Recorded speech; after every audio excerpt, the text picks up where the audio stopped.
हर हर महादेव भक्तों, आपके अपने चैनल भक्तिविद गीतिका में आपका स्वागत है।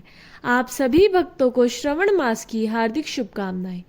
आज की इस वीडियो में हम जानेंगे कि श्रवण मास की क्या धार्मिक महत्वता है।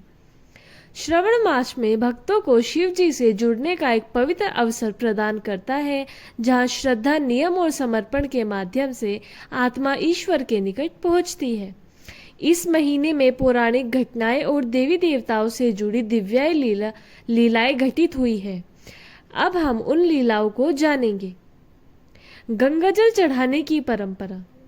जब समुद्र मंथन के समय हलाहल विष निकला तो सृष्टि की रक्षा के लिए भगवान शिव ने उसे ग्रहण तो किया, मगर उसे अपने कंठ में ही रोक लिया और उनका कंठ नीला हो गया।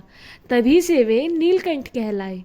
मगर विष की ज्वाला उनके भीतर जल रही थी। उस अग्नि को शांत करने के लिए देवताओं और ऋषियों ने उन्हें गंगाजल अर्पित किया। गंगाजल शीतलता का प्रतीक है और उसने शिवजी के तप को ठंडक दी।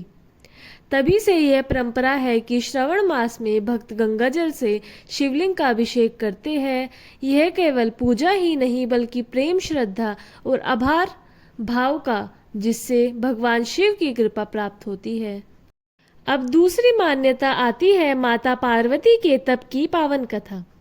सावन का महीना माता पार्वती की श्रद्धा, तपस्या और अटल भक्ति का प्रतीक माना जाता है। पौराणिक मान्यता के अनुसार माता सती ने भगवान शिव को पति रूप में पाने का संकल्प लिया था।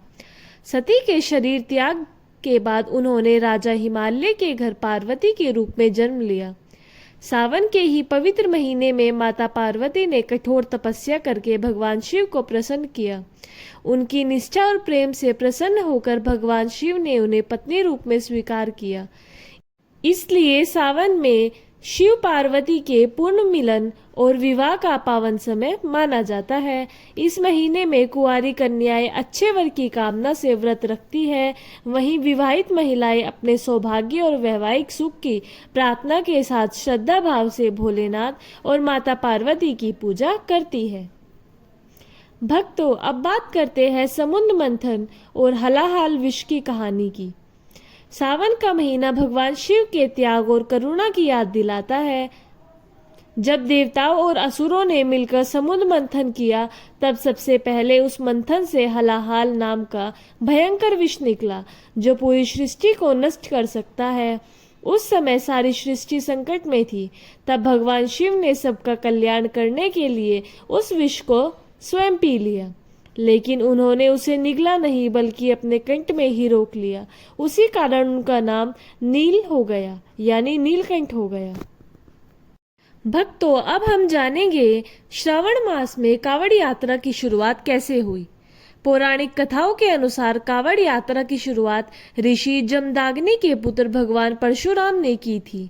मान्यता है कि वे गढ़मुक्तेश्वर धाम से गंगा जल लेकर निकले और उत्तर प्रदेश के पूरा गांव पहुंचकर उन्होंने भगवान शिव का अभिषेक किया।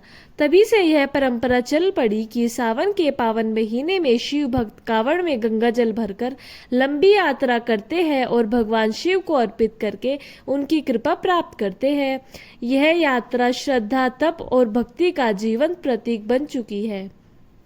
भक्तों, ये थी सावन के महीने से जुड़ी हुई कुछ धार्मिक परंपराएं और मान्यताएं।